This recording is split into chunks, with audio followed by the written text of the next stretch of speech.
Welcome back to the Travis Jones Show. You are here today with Travis Jones and Olivia Jones. Today we are talking the pandemic podcast. So this is an exciting one, and it's exciting to do it with my lovely wife. So today, as we talk about today, we're going to talk about redefining your 2020 vision. We're going to talk about reclaiming your mindset and reestablishing your marketing and reinventing your business model. So we might do this in a two-part. I'm not sure, but it's going to be. What was that, baby? See how it goes. It's going to be jam-packed either way. So I guess the biggest thing I want to look at is, all of us started 2020 with a very, very different goal session or vision for 2020. The shit hit the fan, and from there we've had to constantly be reactive.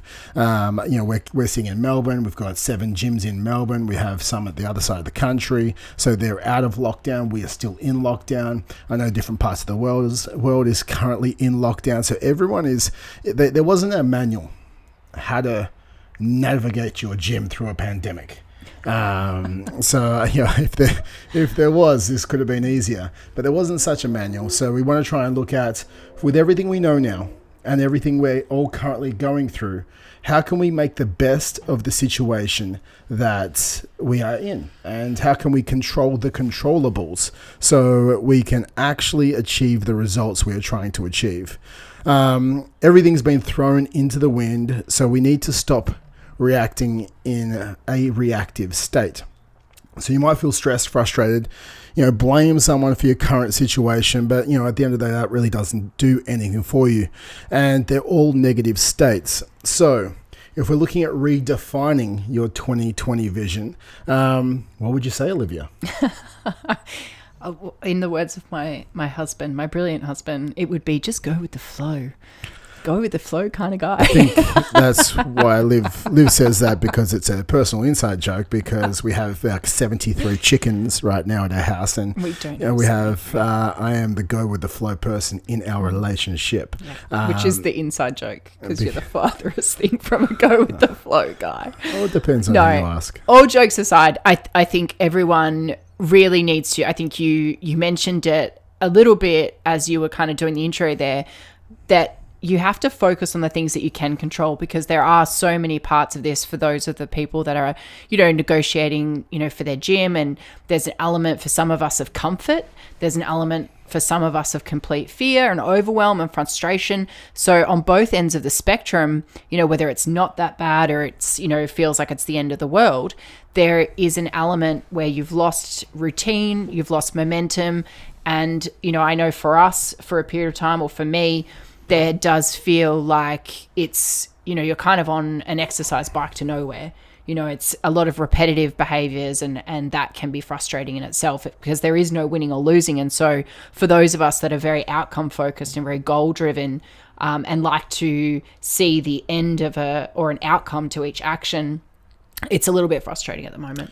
Yeah, I guess the biggest thing that happened is, you're on a treadmill, right? Not going anywhere. And you went from trying to achieve goals to trying to survive. And, for everyone out there who is very certainty driven, it's like, I do A, I get B. I do B, I get C. All of a sudden, you were faced with uncertainty, which could totally rock your world, and cause a cascade of internal emotions that you just weren't ready to deal with. And with that, the controllables that are outside of your control, whether it be your government, whether it be your landlords to a point, whether it be the numbers of COVID inside your state, you can't control anything, and you can only really control you. And as things start to settle in most countries and states, with people getting back to normal, and Victoria, where we are sitting in right now, I'm sure we'll get back to normal over the next couple of months. What we have to look at is, how do we redefine our 2020?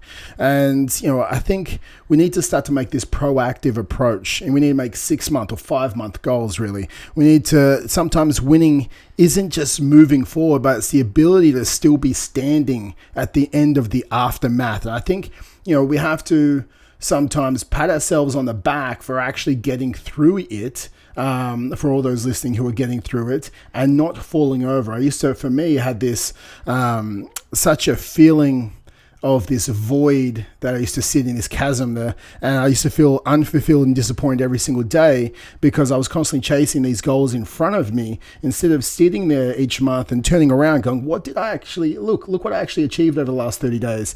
And because I reflected, I started to feel better. I started to, going, you know what, we might not have push the member numbers forward right now, but we just achieved this process development for our 28-day challenge, and it's going to run so much better for our customer experience. And that is still a pat on the back. So it's looking at the little things like that. It's looking at your 5-month goal and then breaking it down to months and going into weeks and then going into your days. And, for us also, it's like looking at how can we optimize your energy, optimize your ability to lead your team. And maybe that's your goal for the back end of this year. It might not be, yes, we want to get out of this and we want to grow our member numbers, but we can grow our business in so many other elements as well.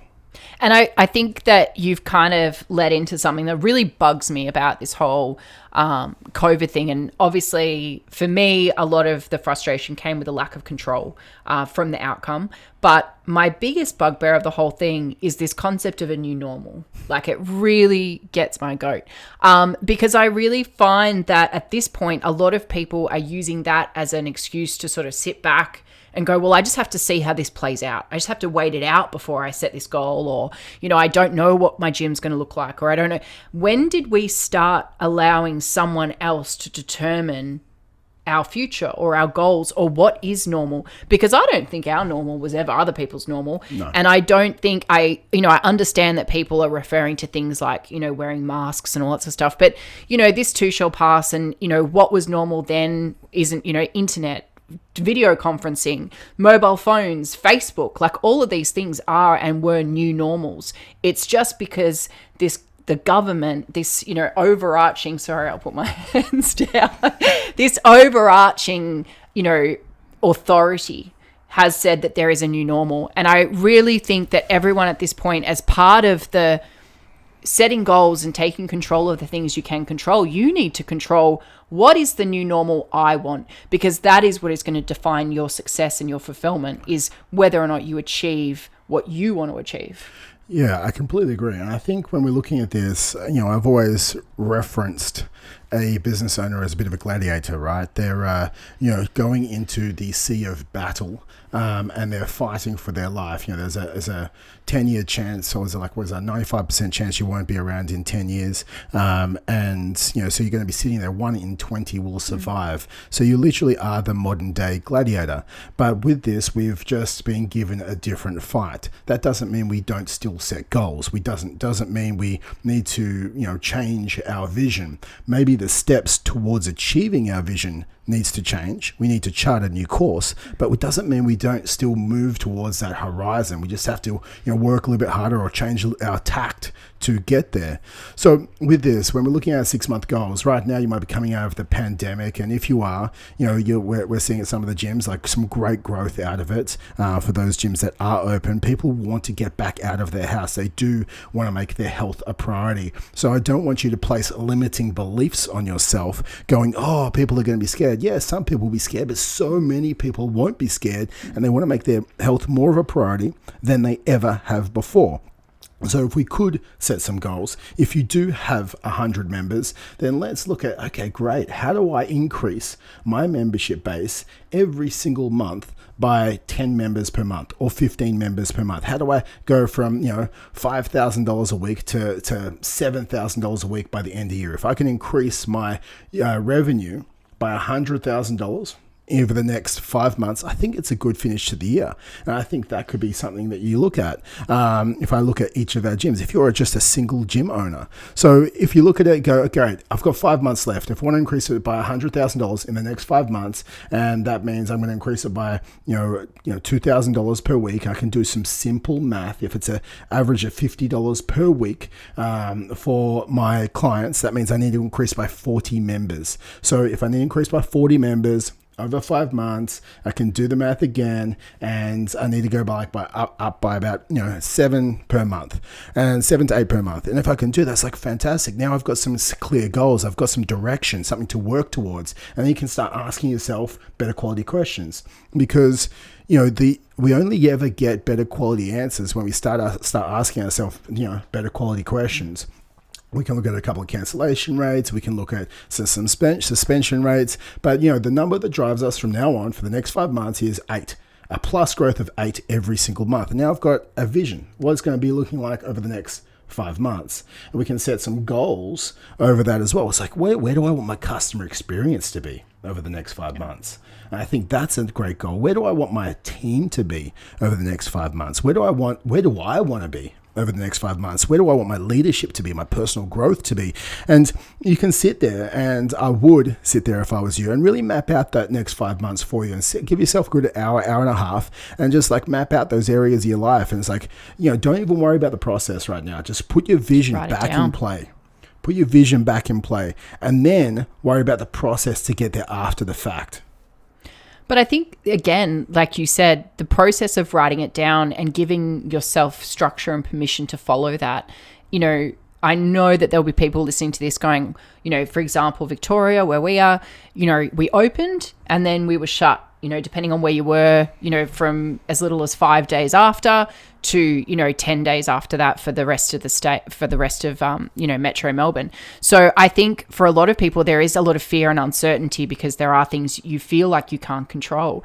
But, you mentioned so many other things there. And I think it's really important for everybody to take away from this. The action step is taking action, and that motivation comes with that momentum. So if you are setting those goals, you've given yourself something and a target. And like you said, it might not be filling your gym right now. It might be looking at that process, looking at the system of marketing, reaching out to understand, to learn more, find a coach, or, learn more about Facebook marketing, sales processes, try and be a better leader or a better manager or a better coach. If you want to go out and learn more about nutrition, do something today that will move you forward, because that will make you feel better about who you are. And then when you are ready to open, and if you don't want to do online and you just want to fill your gym, there will be a moment where your gym opens, and you better be ready. Most definitely. And I think, what we control right now is us as a person as well. And I think, using this time, if you're still in lockdown or as you come out of lockdown, continuing to be a bit of an inspiration to your members, because we are all, everyone is silently begging to be led. Okay, and I think we have to understand that. So I wrote something down as I was going for a walk this morning, and I wrote, "It is my duty to live a disciplined and exceptional life, because people do not listen to what we say, they listen to what we do." And I think that's something you have to understand, where if you're in lockdown still and you're losing your certainty, you can start to move to uncertainty, decrease your training, decrease your nutrition, decrease your results. But this is a time where people want to be led more than ever.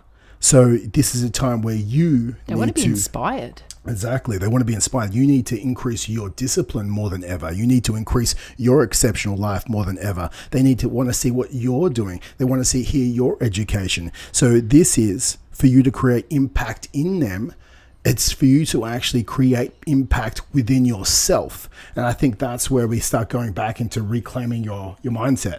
But I guess, again, into mindset, it is positivity. People are drawn to positive people. There is a lot of impact in, finding the negative or finding the excuses. People love excuses, but in the end, they get irritated by being stuck. So they are always going to seek out the positive person, the person who's willing to try and make a difference in some way. So I think if you are achieving things and you are, as you're saying, disciplined, following a structure in your life, trying to achieve things, trying to be better, you will naturally be a more positive person, because that's just the way you end up, becoming as you are more confident and, more motivated. So I think eventually people will just follow. I completely agree. And I think one thing I don't want you to have a think about before as well is, don't just start putting out all the great stuff. You actually have to have some humility and vulnerability in there as well. If you're trying to implement something else into your life that's a struggle, if it's a new habit, if it's a new behavior, or you're changing nutrition, or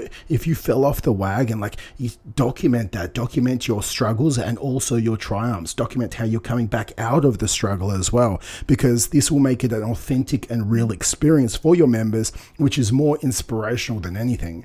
So if we're trying to reclaim our mindset, I think the biggest thing is, a hard thing for everyone is they have a hard time distinguishing between the identity of their business and themselves.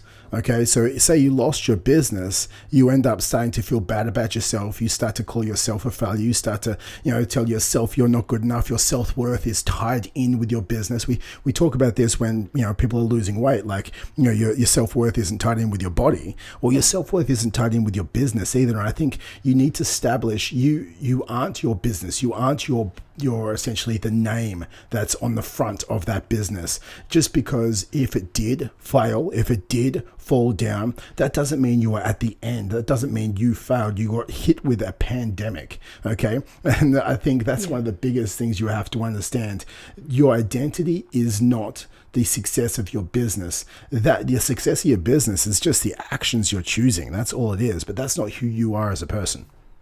And, as it's quite a common, quote that failure is only failure if you quit. So, and I know that for us, there has always been an element of business being a definition of success, and you work through that. And, once you have a family, I think for us, it shifted as well. But you do understand that it isn't right now, particularly more than ever. I believe that control ultimately is an illusion. You never have it. You're just in control of your steps, your decisions, your movement. So you have to understand that whether you succeed out of this or you fail is only the definition of success or failure at that time. How many times do you listen to people where they go, I thought that was a door closing, but actually something really amazing came around the corner. So sometimes I think you have to remove yourself from the present. And if you're constantly moving towards the future, you never really know where you're ending up.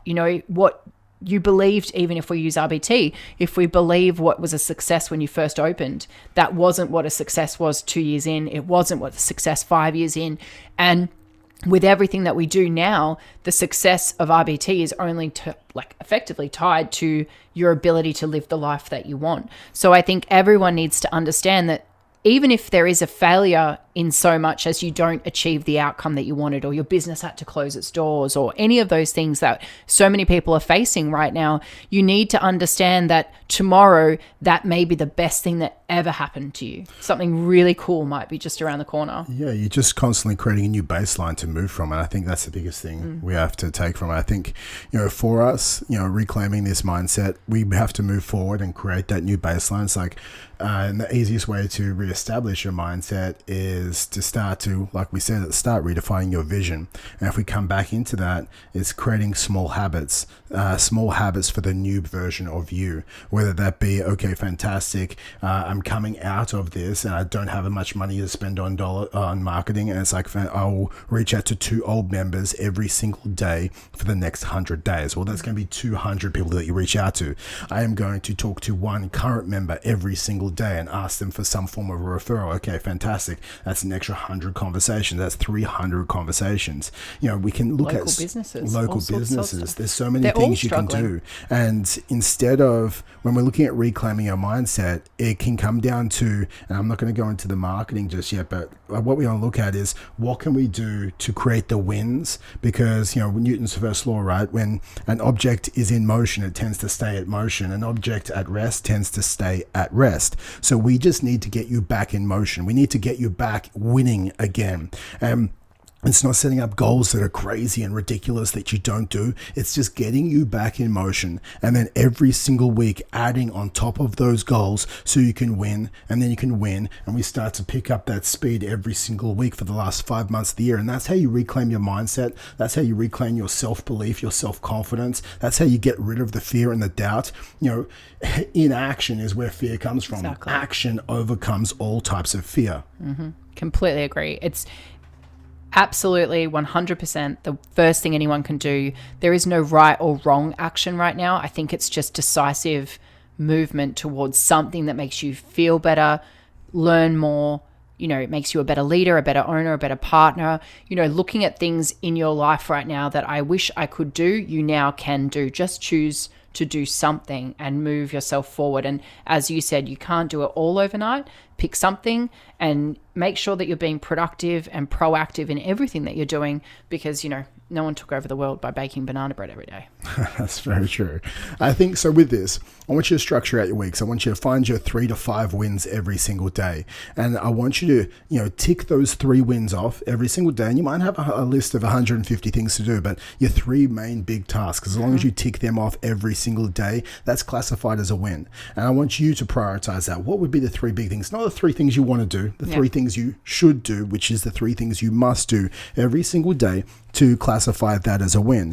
And as you start to tick them off every single day, you're going to start to get your life back. You're going to start to get your confidence back. And I really want you to start to structure out your day as well. Break it down into, 90-minute blocks or 60-minute blocks.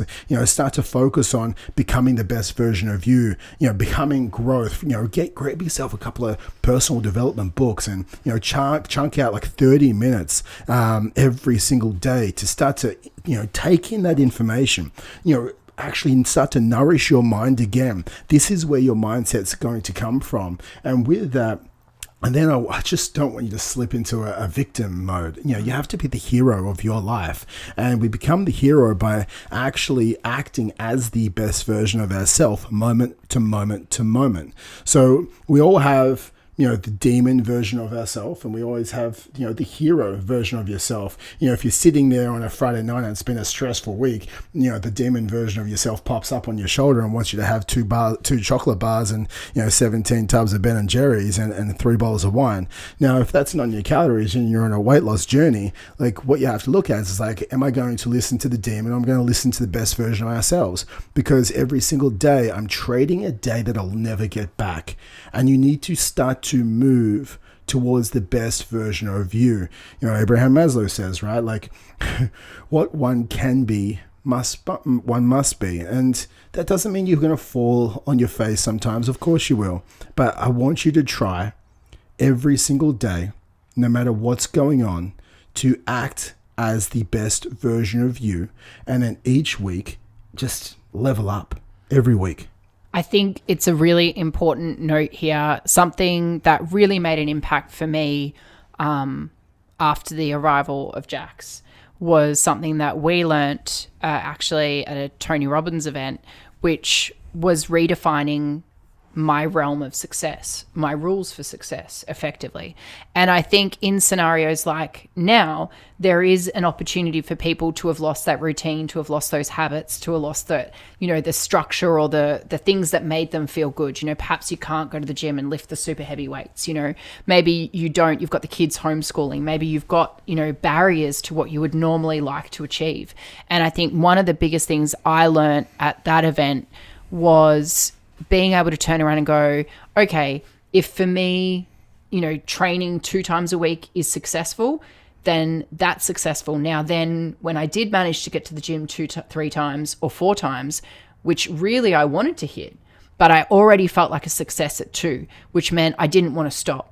So I kept trying to get there. Now, if I got there 3, fantastic. I felt like a legend. So you actually get bonus points. You actually feel better about it. So for someone who might be stuck at home, homeschooling, maybe there's a lot more on their plate than they normally should have, and business feels completely overwhelming. We've got Jack's homeschooling at the moment, and it is fun.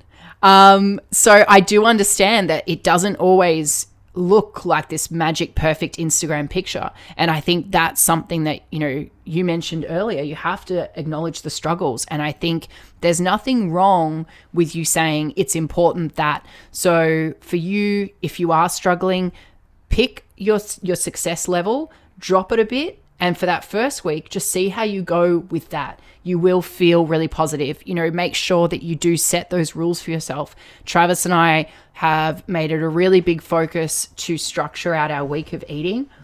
so that we don't have to ask those questions. Because I find that when we do ask those questions, we start to get frustrated and we go into like this, what are we going to eat? Well, this is what we're going to eat. And it becomes like a frustrating thing because then it becomes a burden rather than right now it's a controlled and structured outcome. So we know what we're having. We're already prepared. We feel in control. And that allows you to consistently make better choices, structure your day better, and everyone feels better about it. And these are little tiny micro things. To say that you structure your week of food out in advance is not a hard task, but it could make a huge difference to your mentality, but also giving yourself permission to get other things right as well. I think with that, it's one of the reasons why we're doing it as well is because of decision fatigue. Like you can only have so many decisions in a day and you get this residual fatigue when you go from task to task to task. And when we're looking in living with a time there's so much uncertainty right now, we need to, the things that we have certainty over, we need to pre-commit to those ideas so we don't have to make those decisions when we're during the week and we have so many decisions to make. And I think that's one of the biggest things you can look at is like looking at my week. It's like, when am I going to train? Okay, what am I going to train? Do I have a program in place for me? Do I have the bar set where I'm going to feel like I'm a winner? Is my dinner sorted? Are my lunches sorted? Are my breakfast sorted? All the little things in my life that I can pre-plan out and I can create implementation intentions. Then I structure them in my week. Before the week even starts, I'm like, wow, I've just done like 30 decisions that I don't have to make now. I can just wake up and I can just go through my day. And then I have the brain capacity to actually show up fully for the decisions that count in that moment on that day. I think, that's one of the big things that we're trying to do is making sure we have the brain power for the decisions that matter in the pandemic. But I think, you mentioned something there, and it's so important because with everybody home more, everybody in each other's space, your decisions now more than ever impact other people. For us, we've always worked together, lived together, kids together, we're very much in each other's pocket. So it's something we've had to master very early on. But I think for a lot of people, this concept of being together all the time is a new one. And I can't stress enough that the importance of having these three big things, I have to. So it allows you to communicate better with the people that are impacted, which now for some of you is a partner or a wife or better half, it is children, it's, perhaps other people in your household, housemates, whatever it is. I don't really care. They're impacted by the decisions you make each day. So if you've already decided the things that you're going to do that day, the things that must be done, there will always be things that come up. There will be things that change the game on particular days, spot fires, whatever it is. But if you haven't trained that day and you've already expressed to your partner this is really important, it makes it a lot easier for them to be part of that decision for you to then, perhaps go for a run at, depending on where you are, Victoria right now, it would be illegal. But, if it's 9 o'clock at night, you can go for a run and nobody feels impacted. You guys can have a conversation once the kids are in bed, asleep. Can I finish off my three big things? I just want to go for a run. Now, it might not be the hour and a half gym session you scheduled, but at least you might go, right, instead I'm going to go for a 30-minute run. And you guys then, I feel like you've got to look at right now to make yourself feel successful. You also need to remove conflict. 100%. It's because it's managing energy, right? Like everything comes down to your mindset, comes down to your state management, your energy management. So when we're looking at this, like any conflict that you can take out of your life right now is going to be good. And when we're looking at conflict, it comes down from either a lack of communication or poor communication. So we need to try and over communicate at the moment. We need to try, even when it sounds silly, even like share like what's going on, share your feelings openly and honestly, like understand how to give and receive feedback. If you're shitty at getting feedback and then receiving it, you're probably shitty at giving it as well. So, understand, like have a bit of self-reflection on that, Olivia. I don't know at all what you're talking about. I'm brilliant at giving feedback. Liv's great at giving feedback, that's for sure. Especially with homeschooling. But with this, like, I think that's when we have to look at with our mindset. It's creating the small wins. It's creating the motion again. It's stop getting so down on yourself. It's reclaiming that vision, creating the processes on a daily basis that you can start winning, over communicating. Don't become the victim, but start being that hero of your story, and moving forward into who you can become. And I think that's what you had. Who can I be in 6 months' time if I listen to the hero's version of me instead of that victim's version of me? Where am I going to be? And that's the biggest thing I want to look at. Just do it. Just do it.